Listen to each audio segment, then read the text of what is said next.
This episode is for the guys. Okay, but ladies, you should still listen to it. But if there's a guy in your life, you should send it to him. And guys, I'd be interested to hear your perspective. And I want to ask you a question. When it comes to the word fashion or style, men, I want to know, what do you think when it comes to fashion or style?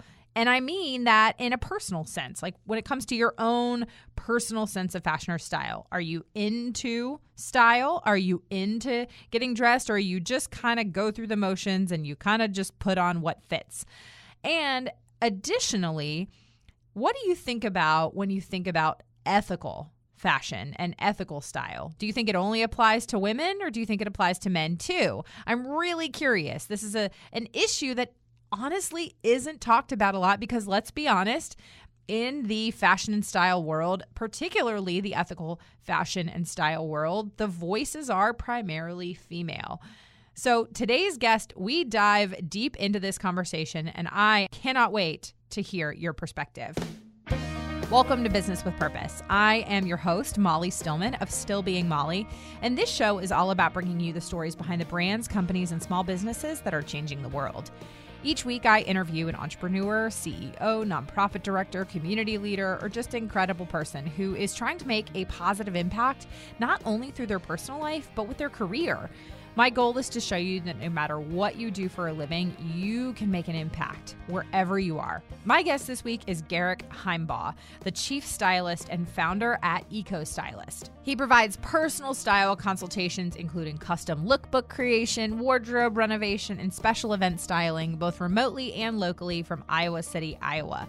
Garik enjoys tinkering, a warm cup of coffee, edgy patterns, and brainstorming the perfect outfit. His favorite movie? Gattaca. This was such a fun conversation, and I was really excited to have a male perspective on this podcast when it comes to actually styling and in the area of fashion. So without further ado, on to my conversation with Garik. Hey, Garik, I am so excited to have you on the show and to have a male perspective on the world of ethical fashion, because this is not a perspective that we hear from very often, because let's be honest, in the ethical fashion world, it's a pretty female heavy perspective a lot of the times. And so I'm just so excited to have you on the show. So thanks for being with us. Yeah. Hey, Molly, thanks for having me. I'm really excited to be here as well. And that's absolutely true. I think all of the leaders and all of my heroes in the space are all women. So that's absolutely the case. I love it. I'm all about some girl power. So, and it's not very often that you hear a man say that some women are his heroes. So I appreciate that. I very much appreciate that, Garik. Yeah, of course. All right. So I am going to have you introduce yourself to our guests and give us the Garik 101. So tell us who you are and how you got started with Eco-Stylist. And I am really just interested to hear how you got interested and passionate about the world of ethical fashion. Okay, great. Yeah, so I guess I should start off. So I'm Garik. I'm the founder of Eco-Stylist. And so Eco-Stylist is a marketplace for ethically and sustainably made men's clothes. And how I got into this space, it's a bit of a journey. So I think there's sort of two pieces of it. One is the fashion side. So maybe 3 or 4 years ago, probably 4 years ago, I actually didn't really care about style or fashion very much. And when I think back on it, it's like I was just trying to blend in with my style, and I really just didn't want to be noticed. I remember having I wrote that down in a journal. I actually had those thoughts. When I went to pick clothes, I just wanted to blend in and basically just hide. So no attention to expressing myself that way. And then yeah, I don't know. And then it was actually a girlfriend that really actually got me interested in fashion. She was just like, you could dress way better and you should do this. And I don't know. And I started to get into it that way. And then I realized this was a really fun way to express myself, but also you want to represent your best self. And so if you're not paying attention to how you dress at all, it's hard to do that. So I kind of got really into it from that point. And then, I actually started having Pinterest boards and stuff like this where I would categorize styles and all of this stuff. So on kind of on that end, I really like actually the fashion space. And then the other piece of it is how I came into this so my first dream was to be an entrepreneur, and then my second dream was to be like a social entrepreneur, like to start a social good company, right? And that was my primary, like that was my biggest dream, but I didn't think I could do it right away. Like I thought like one day I'll be like rich or something, and then I'll start a social good business. But until then, like I'm not going to be able to do it.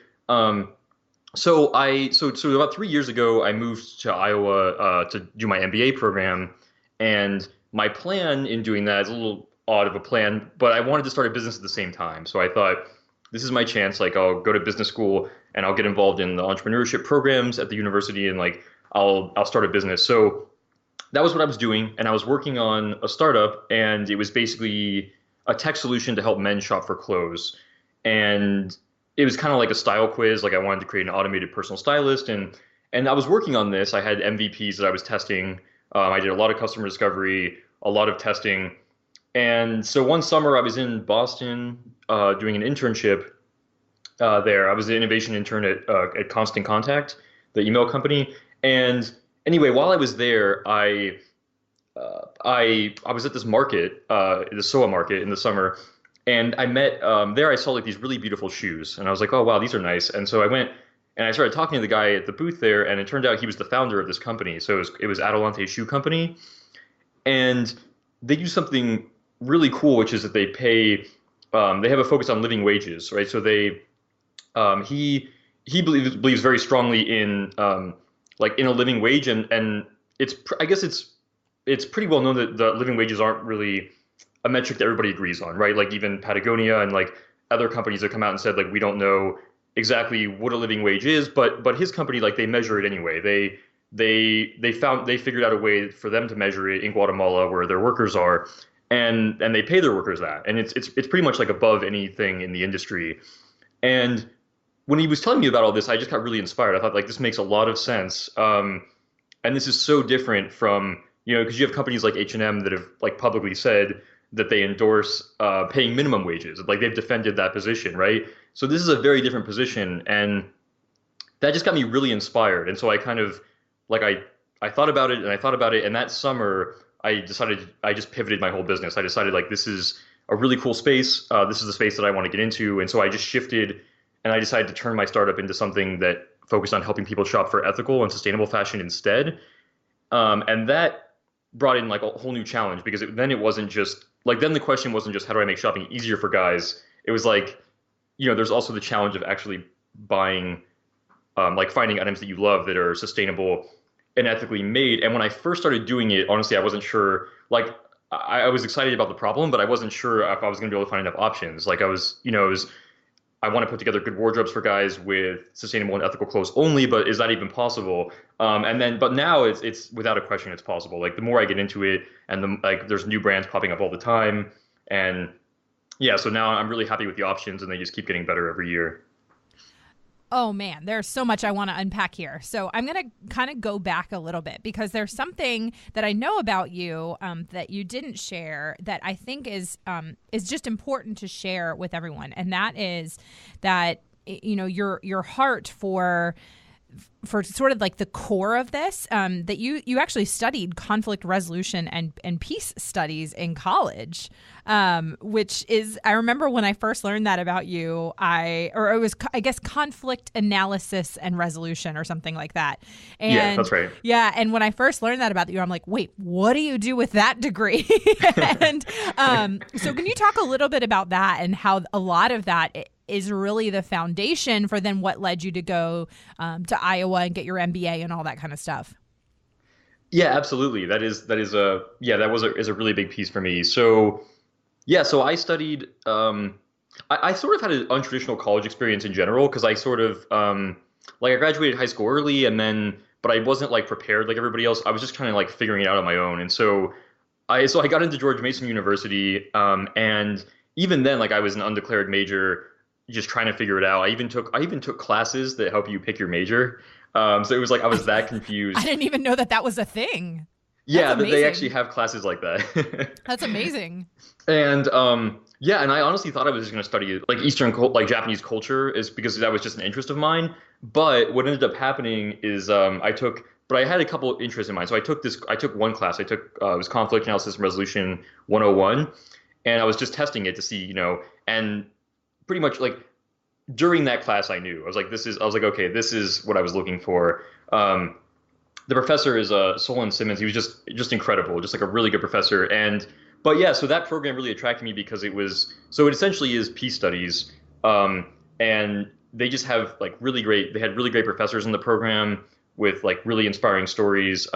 Like one of my professors in this program, like her husband was killed actually in the Al Qaeda embassy bombings in Kenya, like in 1998. And she had she wrote this book. It was just amazing, about reconciliation and like what justice meant to her. Because like, justice in a legal sense means one thing, but then like for her, what does justice mean after this tragedy? And then like there was another one of my professors who he had worked on, I think it was with the NGO he was working for, I think is Catholic Relief Services, I think is what it was. But he was part of the negotiations for the Mozambique peace process. And so, yeah, just like these incredible professors and the incredible program. And so I got out of that program, and I studied abroad in Liberia as well as part of that program. We worked with local NGOs and like local organizations there, just to help them and like learn from what they're more like we were basically just learning from what they're doing. Like we were seeing what it's like for them to do their day-to-day work, and we were learning from that experience. And we were also trying to share some of our knowledge. Like we were trying to share some of what we knew from like all the studies we did with them. But I feel like the learning was much more on us. Like we were learning, I think, way more than like than we were passing along to them. And yeah, so I got out of that program and I really wanted to work in that field.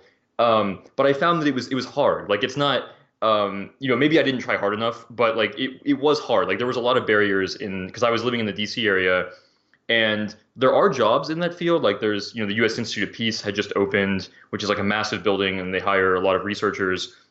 And there's other NGOs, but there's also a lot of people in DC who have master's degrees and PhDs. And so I wasn't really, very competitive with just a bachelor's degree.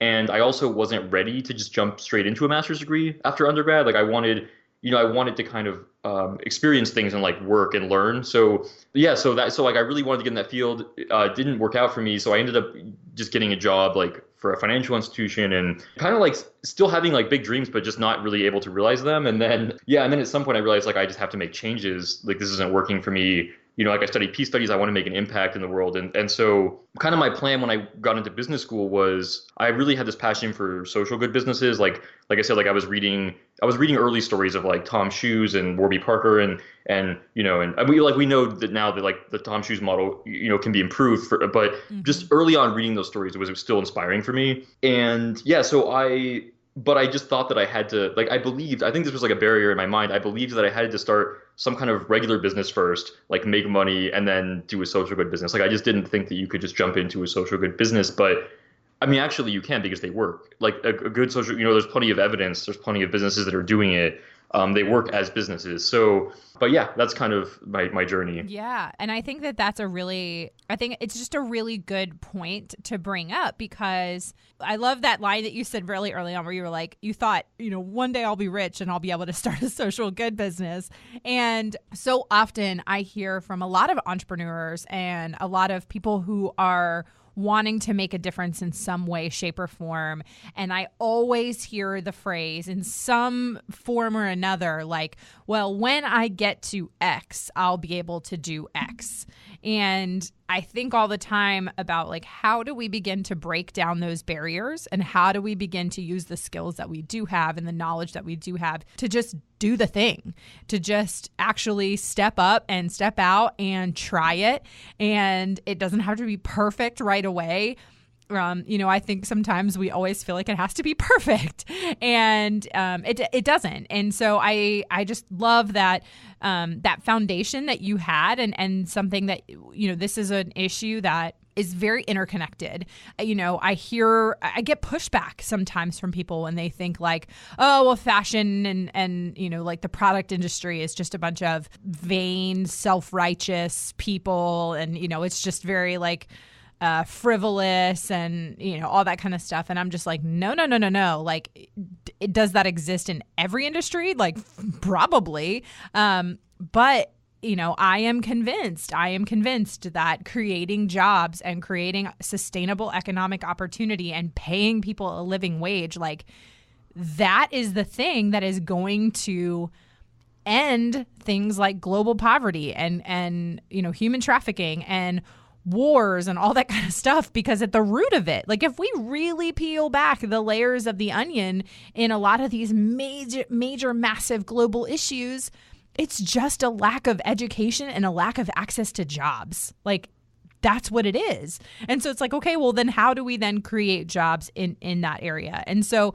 and for you, like as a stylist, like it's, some people might think like, oh, just a stylist. And I'm like, no. Like when you're advocating, you are an advocate for some of these brands that are quite literally changing communities. You know what I mean? Yeah, 100%. And the really cool thing is, I mean, I think the core of our business is like the shop on our website, but I mean, but you have a good point. As a stylist, you have so many opportunities. Like everything I recommend to people can be ethically and sustainably made.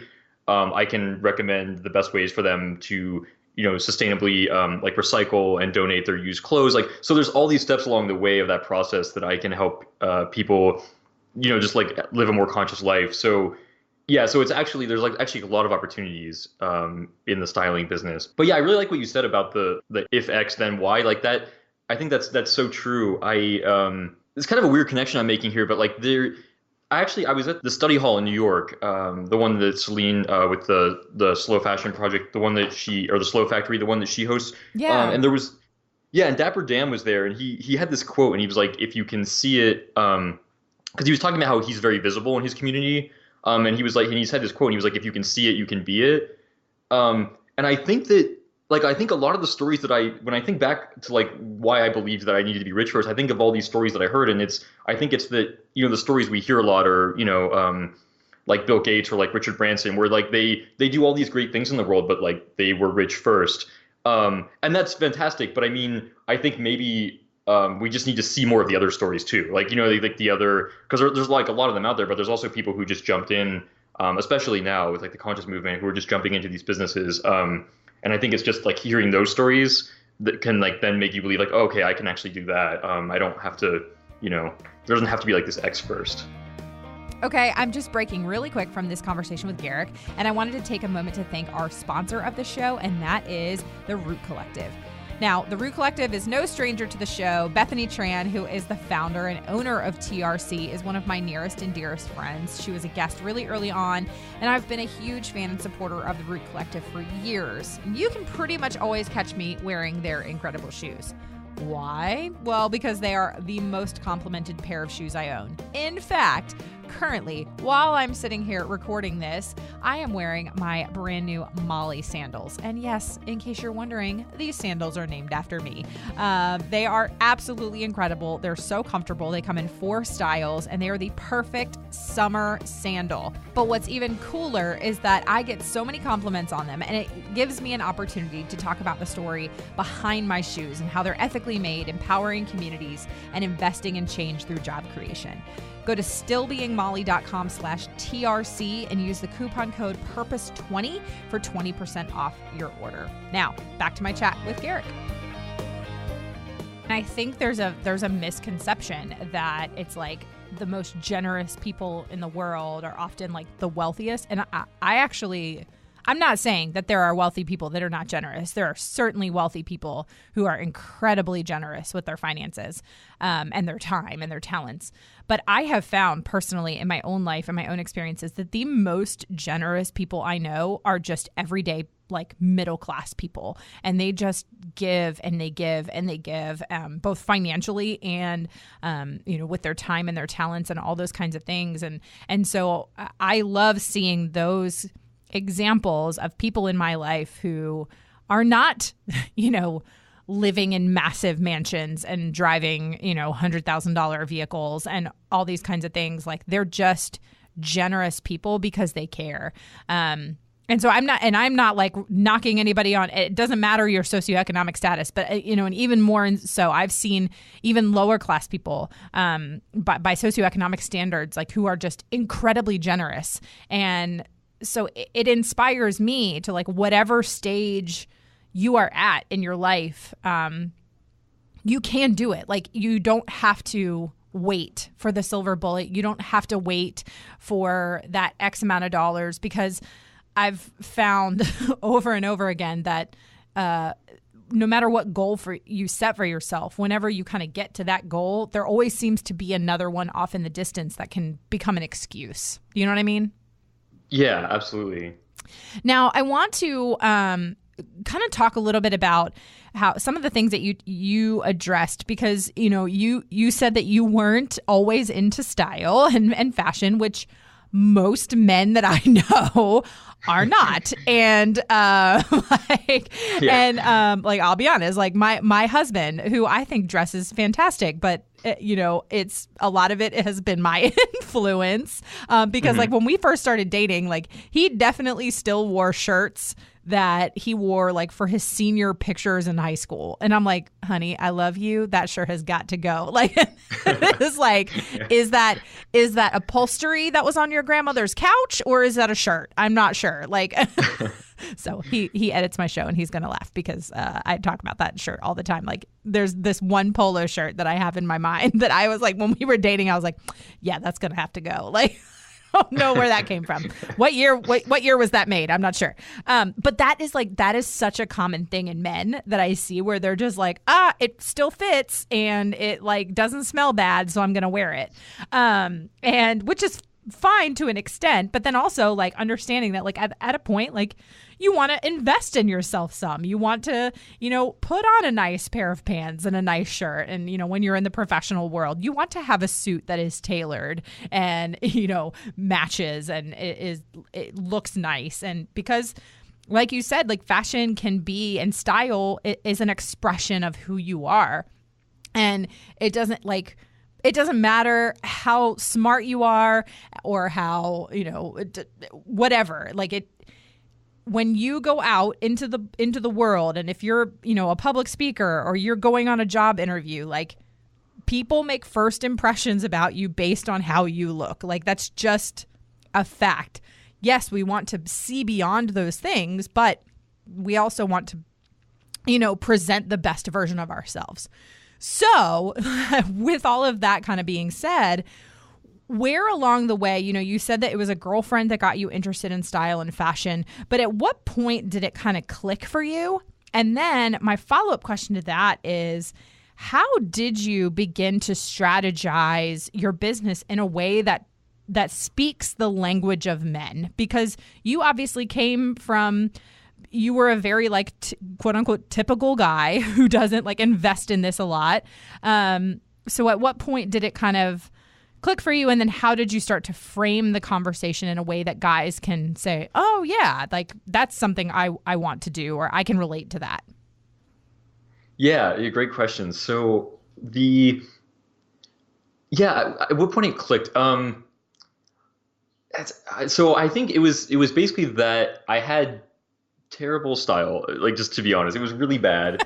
And I started to care. I started to care because like she had just sort of gotten me into it, like, you know, like in a positive way. But she, you know, she would be like, no, you could wear this instead, or like this would look better.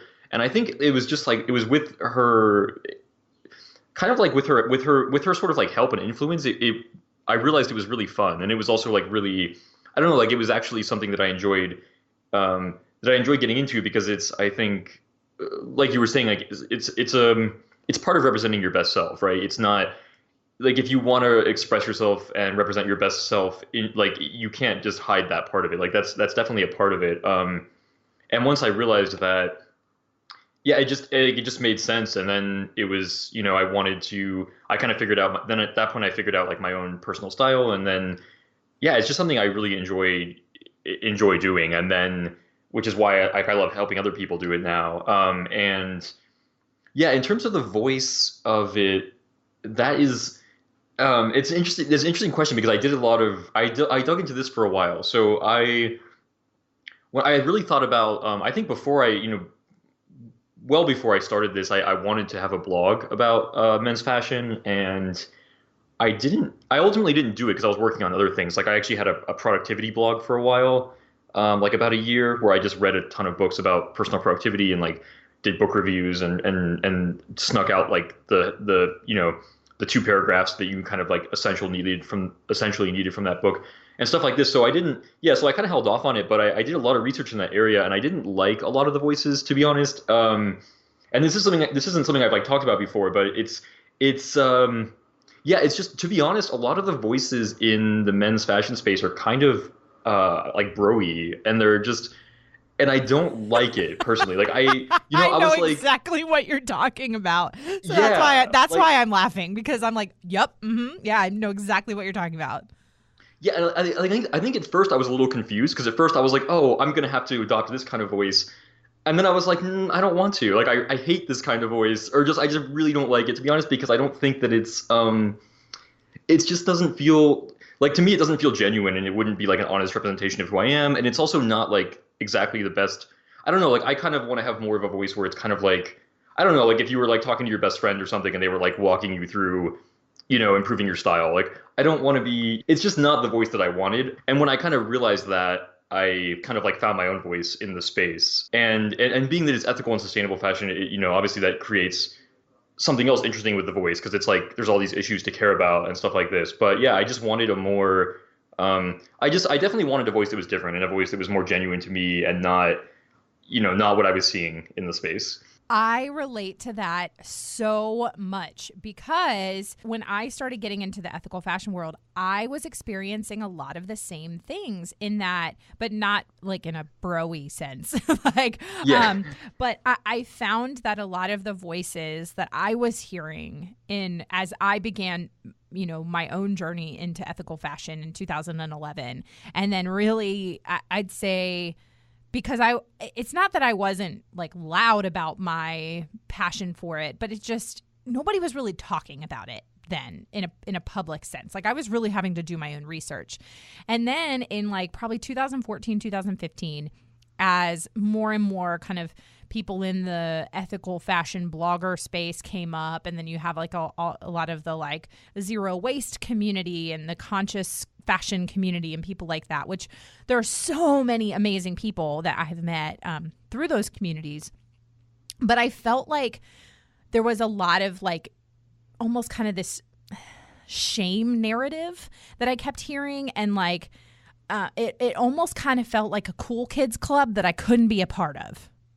Mm-hmm. And it felt almost a little like unwelcoming and not like joyful and approachable, and it was just like I didn't resonate with any of it. And I was just like, this just doesn't feel like me. And so I felt like I needed to put myself in this box where everything was like white and gray and like very neutral and like no color, no personality.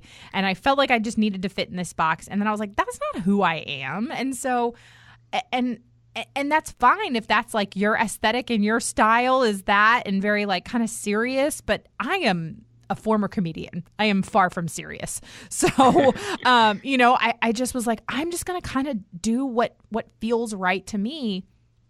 And it's only been, I guess, to my benefit in that, like, I hear from people all the time who are, I would categorize as like, your quote unquote average consumer, like people who are just not really in the ethical fashion space because they're new to it or whatever. And so I hear from them and they say things like, oh, I just really resonate with what you share. Or, because of you, I have learned about these sustainable brands, or I've really begun to do more research about fair trade and all those kinds of things. And like, that just makes me so happy, because I'm like, yes, yes, yes, because I want to get it to the point where there is no such thing as the quote ethical fashion space. There's no such thing as like the conscious consumerism space, because that's just how business is done. And so like, that's just how consumers are. And so, but if we continue to like hole ourselves off in this little world and put up this fence around ourselves and say like, nope, you have to have a ticket to enter, this area, we're not going to win people over. Does that make sense? Yeah, absolutely. I've picked up as well on some divergence of voices in the space. And I think on the one hand, I think it's important to have a diversity of Oh, voices in the absolutely. space. Absolutely. Yeah, and not just when I say that, I mean like also on the spectrum of just sort of what people are advocating for, right? Mm-hmm. Mm-hmm. But at the same time, I sometimes hear or like read some pretty positions that I feel like are a little bit aggressive. So I'll give an example. So like in the ethical fashion space, right? You'll have voices sometimes that will be really loud that will say like around issues like anti-consumerism, like don't buy anything. Mm-hmm. And I do think that's an important message in the space. To be clear, like absolutely, like if you're trying to be sustainable, right? The first thing you can do is like make use of what you have, and then the second thing you can do is buy used clothes, and then the third thing you can do, is buy when you're buying new stuff is to buy like ethically and sustainably made stuff.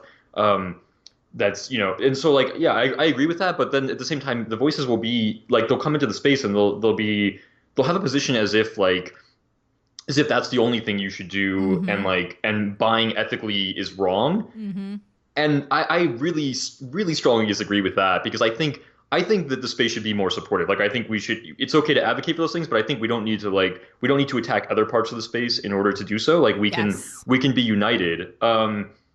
Because I also think like I don't, I don't think, I think we should be acknowledging how good what these brands are doing is and not, Yep. because they're using they're using business as a way of positive economic development. They're addressing all kinds of issues like human slavery. They're doing all these really great things. They're reducing the impact on the environment, and we should be like celebrating that and just yeah. So I just think the space should be united and in terms of like those issues and the voices. Yes, absolutely, absolutely, and so often it's like, almost like this either or narrative. It's like, well, you have to be zero waste, or you can't be anything, and it's just like, well, no, like a zero waste lifestyle is really difficult for a lot of people. Like, I have two young children. Like, guess what? I cannot fit all of my trash in a mason jar by the end of the month. Like, I make enough trash to fit in a mason jar in about 6 minutes with two young kids.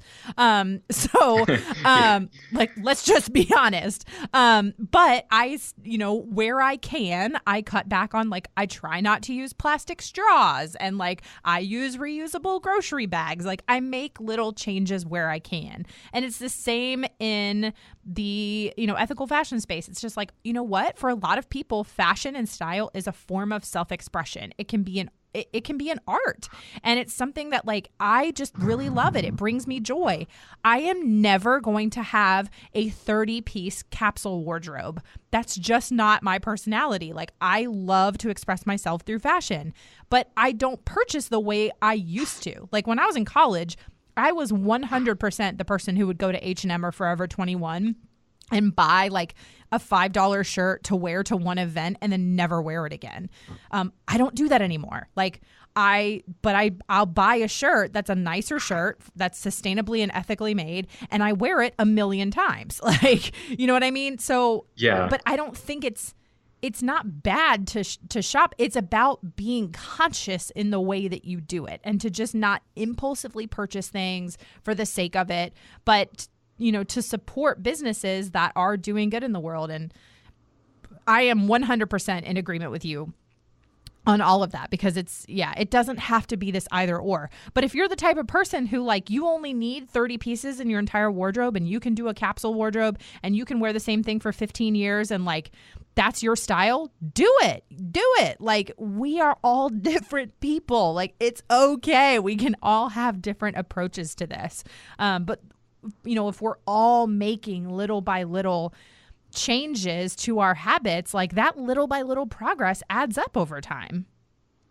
Yeah, no, absolutely. And I think it's like lots of little changes by lots of people is obviously hugely impactful. And I mean, on the one hand, I think I sort of understand some of it because I think I'm sure you experience this too. Like in our space, sometimes the issues can feel overwhelming. Like sometimes, Yeah. like I remember after I watched River Blue, the documentary, Mm-hmm. I just felt really overwhelmed because it's such, it's a really good, it's one of my favorites actually, but but the issues are just so overwhelming. So I think sometimes that can happen, but I think, like you said, it's important to be advocating for small changes because the more people we get involved in this, like the more impact there's going to be. And yeah, and the space should certainly be approachable. Yeah, absolutely. Now, I just want to kind of get like a picture of, if you could just kind of share an example of now, so you have this styling business, you're advocating for these ethical and sustainable brands, you're trying to kind of bridge the gap with men and the area of like fashion and style, especially for guys who like maybe this isn't their typical way of thinking or their typical approach to fashion. What is sort of your process? So does a man just kind of reach out to you and say, hey, I'm interested in your services? What's the process in working with you? Yeah, absolutely. So I mentioned the kind of the core of our business is just our online shop. And then so we have, there you can find items you like from any of these brands that we've approved. And like we research all of our brands, and then so you just get connected to them. So that's kind of the core. And then we also have, we have shoppable like blogging articles as well. And all this stuff is kind of the core of what we do. And then the styling service is like an extra thing that I do. And that's people would reach out to me. And it's entirely people reaching out to me at this point. I don't really just because time, in the day, I don't really I don't really actually try to sell it or like advertise that piece of it because there's so many things to do. but people will reach out to me and then it can just be like a by the hour thing, or it can be like a full it can be like a full wardrobe makeover where we're either through Skype or in person. If they're local, I go through their closet with them. I help them identify. So I'll just give you an example of one that I did. Like we went through his whole closet. First of all, we found like a ton of items that didn't fit him properly, that he didn't like, things like this. So all that stuff we could put into a pile and say, okay, well, we need to figure out what to do with these things. If they're so far off the mark, then you can like recycle and donate these pieces. And then we identified like his ideal style. So I'm not going to impose on anybody what their style should be, right? So I work with them to figure out what it is their goals are. And then the way that I like to do it, because I think it's fun and also I get their input, is I like to create Pinterest boards for them. So I'll create a Pinterest board for somebody of what I think is their ideal style, right, based on our conversations. And then I'll have them verify. So they'll verify like which images they like the best. And in that sense, we can get on the same page. And I can say like, okay, we're together in this. We know like exactly where you want to go. And then I'll create a list of like what the next steps are for them. So if they need to buy new clothes, it's like, here's a list of items you need to achieve this look, like ethically and sustainably sourced, obviously. And it'll be kind of like structured in a way that it's like, this is like bare minimum, right? So it's like, here's to create like these couple of outfits, here's what you should buy first. And also you can use pieces you already have in your wardrobe. And then I could also take them thrift shopping would be another way to achieve, the goal. If they were willing to get used clothes, that would be another option. But yeah, that's kind of like the ideal process, in person. We can also work through it on Skype. But yeah, that's how that works. That's awesome. I think it's just a really brilliant model. And I would love to see more men advocating for these issues, and advocating around these topics, because it is it's one of the like few industries that is very female dominated, which I love, because I am all about like some women changing the world. But I think it is very important to also get men on board. It's the same reason that like I am really passionate about getting men on board in the areas of fighting human trafficking and things like that. Because it's something that we all kind of need to like band together and do those things. So the fact that you're creating an opportunity to kind of bridge that gap between this industry and the importance of it and the average Joe, so to speak, is really awesome. So Garik, I think that's really cool. Thanks. So before we transition to our get to know you round, Garik, if a dude listening, we do have some awesome dudes who are fans of this podcast. If a dude listening is interested in working with you, how can they do that? Yeah, so the main thing would be to go to our website, which is it's eco-stylist.com, or just ecostylist.co, where it's all one word. And yeah, and you can pretty much you can do all of it because there's our website, but then you can also contact me through there. So then Okay. yeah, like in our about section, you can find the personal styling, and you can contact me. And if you fill out the contact form there, you like I'll be able to reach back out to you, as well as we also have a little chat feature where you can you can record your questions, or you could even leave your contact information, and we can contact you that way. Sweet, sweet. Well, Garik, this is the portion of the show where we transition a little bit just to get to know you and ask some fun, get to know you questions. And as my listeners know, this is also the portion of the show where my husband, who is the executive producer of this show, inserts a TV clip, a movie clip, some type of sound effect to transition us to the get to know you round. We never know what it's going to be. It's always a surprise. But Garik, are you ready? Yeah, I'm ready. Awesome. I had a revelation, and that is there's not a whole lot of supermodel shopping at Walmart. It's pretty much just us rednecks. You know, and we don't wear stuff because some magazine says it's the latest style. We wear stuff because it's comfortable, and if you can't look at it and keep your lunch down, that's your problem. What was your favorite TV show to watch growing up? Ooh, that's a good question. TV show. It's sort of an interesting question for me because I did watch like regular TV, but I also was really into anime when I was growing up. Oh, yeah. So when I think of like what my favorite TV show was, yeah, it's a bit tricky. I think it was sort of. So I was actually when I was in high school, I was really into Naruto, actually, the anime. And at this point in time, like it wasn't something that was in the US, it was only in Japan, but I would still I would get it online and like watch the subtitle versions. And I was really into that because I really related to the main character has this really I think it's a really at the core of its story, like it has this really beautiful story of a character of character development, and this character who sort of is like alienated by a community, but sort of has the strength to like rise above that and also just be a good person, like be compassionate to other people. And so, yeah, so that was my favorite show growing up. I love it. Okay, question number 2. If you got stuck in an elevator and you were forced to listen to only one song, what would it be? Oh, for how long? Hey, who knows?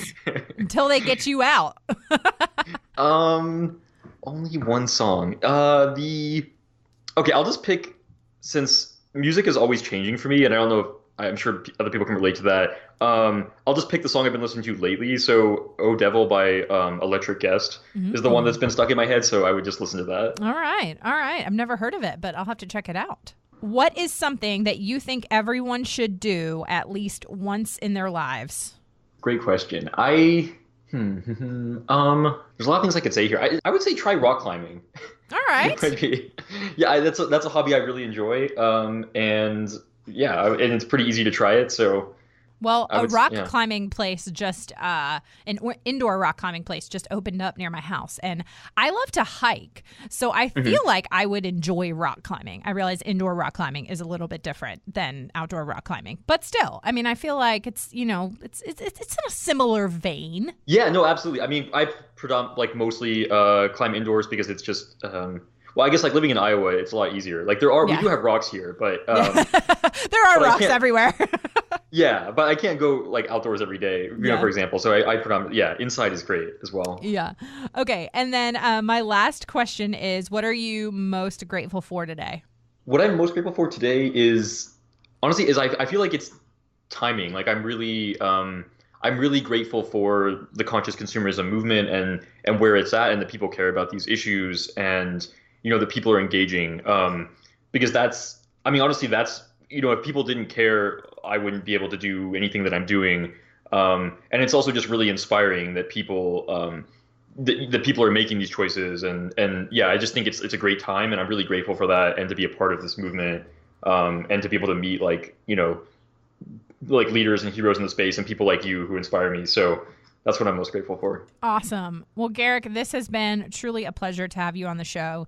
I really appreciate your perspective, and just all that you're doing to advocate in the ethical fashion space and create an opportunity for men to get involved. And I just think you're awesome, and I really appreciate your time. Yeah, thanks, Molly. It was a lot of fun chatting with you.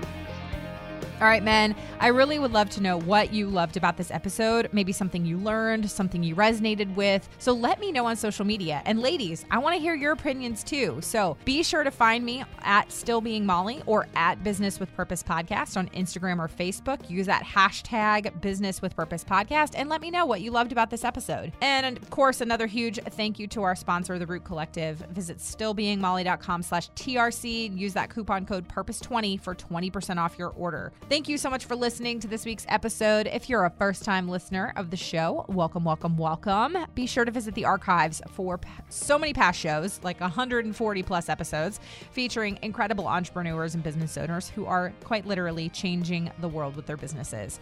And if you're a regular listener of the show, thank you for tuning in and week out, and thank you for your support.